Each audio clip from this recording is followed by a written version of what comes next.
नमस्कार साथियों, मेरा नाम है आर के सिंह। संस्कृति पीसीएस यूट्यूब चैनल के UPPSC RO current affairs with question series में आप सभी का स्वागत है। चलिए इस सीरीज के अंतर्गत देखते हैं आज के एपिसोड में कौन से महत्वपूर्ण करंट अफेयर्स पर आधारित प्रश्नों की हम चर्चा करने वाले हैं। तो चर्चा भी करेंगे और इनसे जुड़े हुए जो भी महत्वपूर्ण तथ्य हैं उन पर भी संक्षिप्त रूप से बात करेंगे।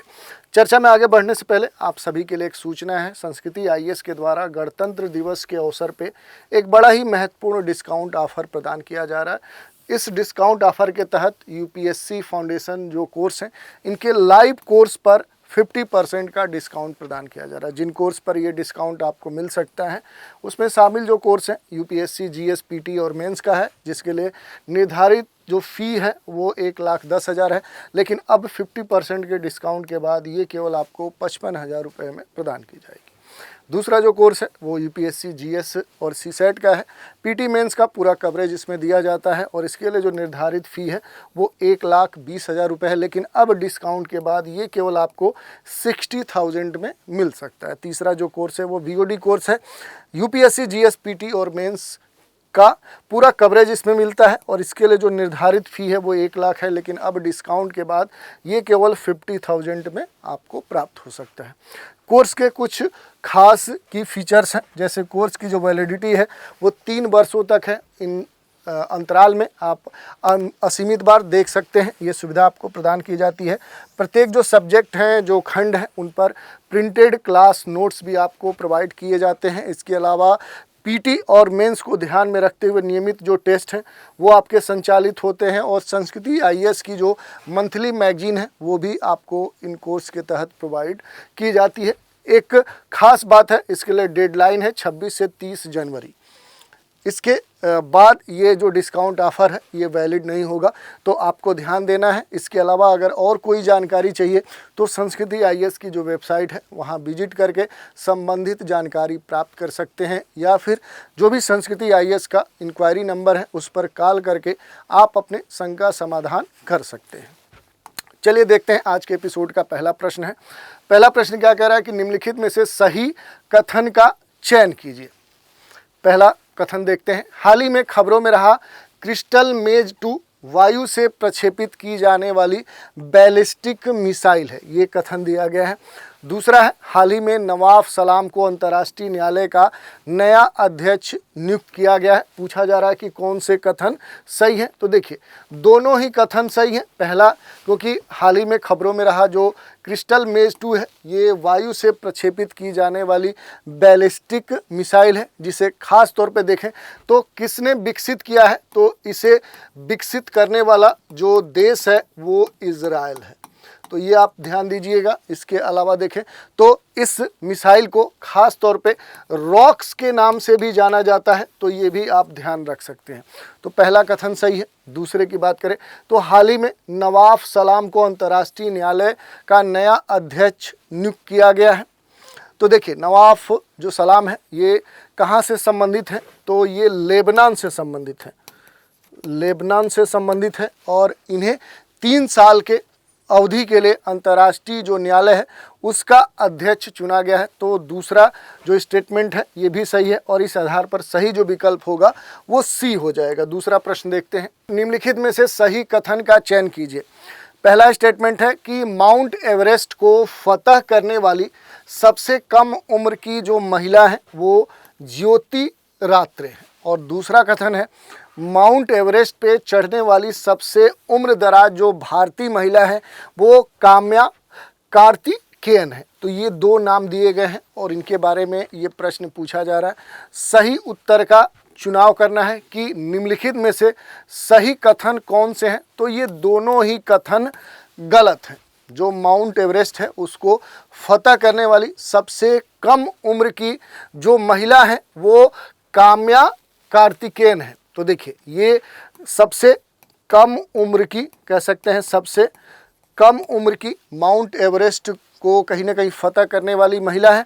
तो इस आधार पर देखें तो पहला जो स्टेटमेंट है ये गलत हो रहा है, क्योंकि ज्योति रात्रे नहीं है बल्कि कौन है, तो यहाँ पर आपका नाम होना चाहिए काम्या जो कार्तिकेयन है वही है। दूसरा जो स्टेटमेंट है कि माउंट एवरेस्ट पे चढ़ने वाली जो सबसे उम्रदाज जो भारतीय महिला हैं वो कौन है? वो काम्या कार्तिकेयन नहीं है बल्कि ज्योति रात्रे हैं। ये दोनों नाम जो है वो क्या है? अल्टरनेट गलत हैं। तो इस आधार पे दोनों ही कथन सही है, तो सही जो विकल्प होगा वो डी हो जाएगा। अगला प्रश्न देखते हैं। कह रहा है कि निम्नलिखित में से गलत पेयर का चुनाव कीजिए। थोड़ा सा यहाँ पर सुधार सकते हैं। आपको जो यहाँ पर देखना है वो ये देखना है कि जो पेयर है वो कौन सा गलत है, रॉन्ग है। इन दो यहाँ पर दिए गए हैं सूची, एक तरफ पुस्तकों की सूची दी गई है और उनके लेखकों की सूची दी गई है, और ये कहा जा रहा है कि इनमें से एक जो पेयर है वो गलत है, उसी का आपको चुनाव करना है। पहली पुस्तक है डांस टू फ्रीडम, ठीक है। ये कहा जा रहा है कि इसके जो राइटर हैं A.K. गांधी हैं, ये बिल्कुल सही है। दूसरा है बीटर गार्ड और इसके जो राइटर हैं वो अनुपमा राजू हैं, तो ये भी पेयर बिल्कुल सही है। और तीसरा है द आइडिया ऑफ डेमोक्रेसी और इसके जो राइटर बताए जा रहे हैं सैम पित्रोदा बताया जा रहा है, तो ये बड़ी ही फेमस कृति है सैम पित्रोदा की। तीनों सही हैं, तो तीन जब सही हो गए तो ऑटोमेटिक आप कह सकते हैं कि चौथा गलत है, लेकिन फिर भी देखते हैं। एलिट थ्रू द क्रैक्स और ये कहा जा रहा है कि इसके जो राइटर हैं वो निखिल जे अल्वा हैं, ये कहा जा रहा है। लेकिन अगर हम बात करें कि एलिट थ्रू द क्रैक्स के जो राइटर हैं वो कुसुम लता साहनी है। कौन इसके राइटर हैं? तो आप देख सकते हैं कुसुम लता जो साहनी है, इन्हीं की ये पुस्तक है, इसकी ये राइटर हैं। तो इस आधार पे जो सही विकल्प हो जाएगा वो डी हो जाएगा। अगला प्रश्न देखते हैं। प्रश्न संख्या 4, हाल ही में किस देश की एक कंपनी ने अनिल नामक नाभिकीय ईंधन विकसित किया है? ये प्रश्न आपसे पूछा जा रहा है और विकल्प दिए गए हैं, थाईलैंड है, अमेरिका है, अपना देश भारत है या फिर मॉरिशस है। तो सही जो उत्तर हो जाएगा USA हो जाएगा। हाल ही में अमेरिका की एक कंपनी ने अनिल नामक नाभिकीय जो ईंधन है वो विकसित किया है, इस कारण से ये चर्चा में भी है। और ये जो ईंधन है कहीं ना कहीं एक तरह से देखेंगे तो यूरेनियम और थोरियम जो है इन दोनों का क्या है? ये मिक्सचर है। ये भी आपको ध्यान देना है कि जो अनिल है, ये जो ईंधन है यूरेनियम और थोरियम का मिक्सचर है।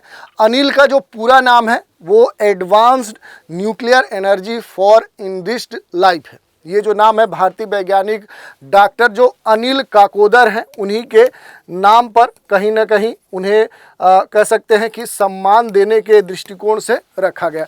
तो सही उत्तर हो जाएगा बी। अगला प्रश्न देखिए।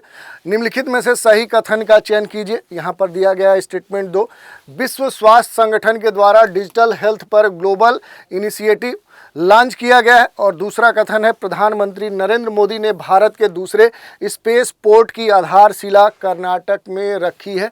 दो कथन दिए गए हैं और पूछा जा रहा है कि कौन सा कथन सही है। तो पहला स्टेटमेंट तो बिल्कुल सही है, क्योंकि विश्व स्वास्थ्य संगठन के द्वारा डिजिटल हेल्थ पर ग्लोबल जो इनिशिएटिव है ये लॉन्च किया गया है और ख़ास तौर पे 20 फरवरी 2024 को ये लॉन्च किया गया था। विश्व स्वास्थ्य संगठन जो वर्ल्ड हेल्थ ऑर्गेनाइजेशन है उसी के द्वारा ये डिजिटल हेल्थ पर ग्लोबल इनिशिएटिव लॉन्च किया गया, जो विभिन्न देशों में कहीं ना कहीं उनके बीच में जो ज्ञान है, जो डिजिटल प्रोडक्ट्स हैं उनको साझा करने का एक प्लेटफॉर्म प्रदान करेगा। भारत के दूसरे जो स्पेस पोर्ट हैं उसकी जो आधारशिला है वो भारत के जो प्रधानमंत्री हैं नरेंद्र मोदी, उन्होंने 28 फरवरी 2024 को तमिलनाडु में जो थुथुकुडी है वहाँ पर उसकी आधारशिला रखी है। तो यहाँ पर जो कर्नाटक दिया गया है ये कर्नाटक ना होके क्या हो जाएगा? तमिलनाडु हो जाएगा। और तमिलनाडु के खास तौर पे देखें तो यहाँ पर जो थुथुकुडी डिस्ट्रिक्ट है उसके कुलशेखरपट्टनम, अलग अलग नाम होते हैं वहाँ के, वहीं पर ये उद्घाटन किया गया है। तो इस कारण से देखें तो दूसरा जो स्टेटमेंट है वो गलत होगा।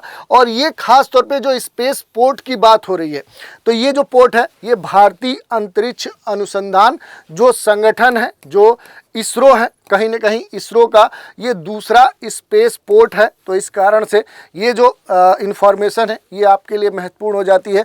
तो सही जो विकल्प होगा वो केवल एक होगा। पहला कथन सही है, दूसरा गलत है, क्योंकि प्रधानमंत्री नरेंद्र मोदी ने भारत के दूसरे स्पेस पोर्ट की जो आधारशिला रखी है वो कर्नाटक में नहीं बल्कि तमिलनाडु में रखी है। और तमिलनाडु का जो थुत्थुकुडी, ये नाम एक बार हम लिख दे रहे हैं, थुत्थुकुडी ये डिस्ट्रिक्ट का नाम है, थुत्थुकुडी। और इसी जिले में क्या है कि ये जो स्पेस पोर्ट है इसका शिलान्यास रखा गया। चलिए प्रश्न संख्या 6 देख लेते हैं। भारतीय वायु सेना के नए अध्यक्ष के रूप में किसे नियुक्त किया गया है? 4 नाम दिए गए हैं। Air chief marshal BR Chaudhary, air chief marshal Amarpreet Singh, air marshal Ashutosh Dixit और इनमें से कोई नहीं। तो सही जो उत्तर हो जाएगा कि air chief marshal Amarpreet Singh को वायुसेना के नए अध्यक्ष के रूप में नियुक्ति मिली है। इस कारण से ये चर्चा में है। 30 सितंबर 2024 को कह सकते हैं कि इनकी नियुक्ति हुई है और ये इन्होंने अपना पदभार संभाला है। पूर्व एयर चीफ मार्शल BR जो चौधरी हैं उनकी ये जगह लिए हैं।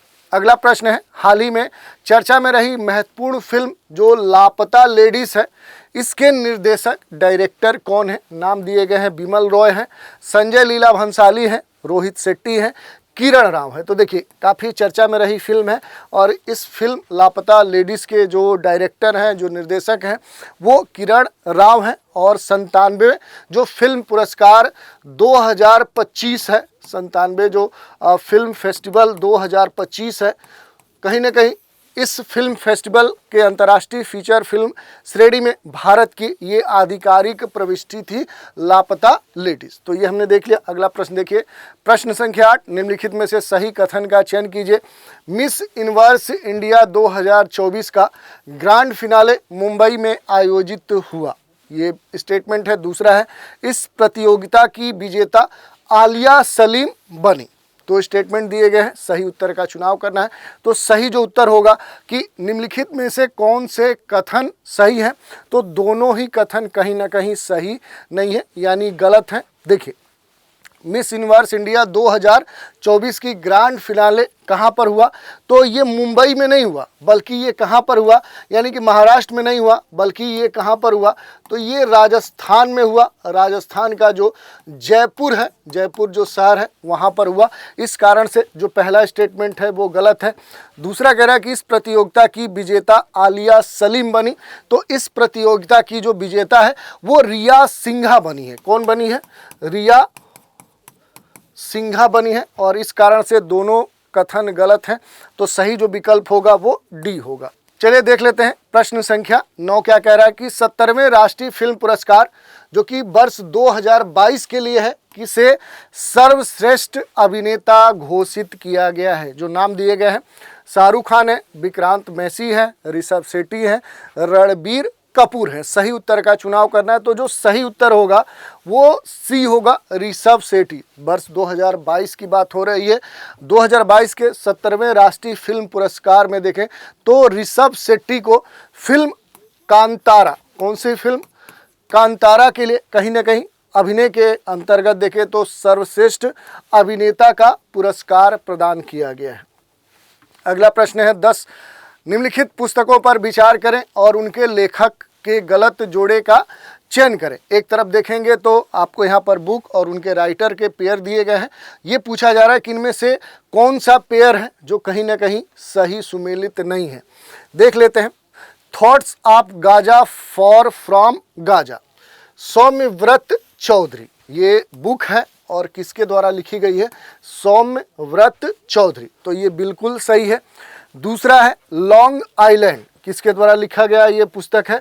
तो कोल्म टोइबिन, ये भी पेयर सही है। तीसरा है द वाटर शेड मूवमेंट, किसके द्वारा लिखी गई है? अरुंधति जो सुब्रमण्यम है। तो ये गलत है। ये राइटर जो है वो अरुंधति सुब्रमण्यम नहीं है बल्कि अनिकेत घनश्याम है। कौन है? अनिकेत घनश्याम इसके राइटर हैं द वाटर शेड मूवमेंट के। तो ये इस आधार पर देखें तो सी विकल्प आपका सही होगा। 9 यार्ड जो साड़ीज है ये प्रशांति राम के द्वारा लिखी गई पुस्तक है। तो इस तरह से आज के एपिसोड में हमने जो महत्वपूर्ण 10 करंट अफेयर्स और उनसे जुड़े हुए जो भी महत्वपूर्ण प्रश्न बन सकते थे उन पर हमने चर्चा की, और इन प्रश्नों से जुड़े हुए जो भी महत्वपूर्ण तथ्य हैं उन पर भी संक्षिप्त रूप से प्रकाश डाला। तो आज के एपिसोड में इतना ही। आप सभी हमारे साथ बने रहें, इसके लिए धन्यवाद।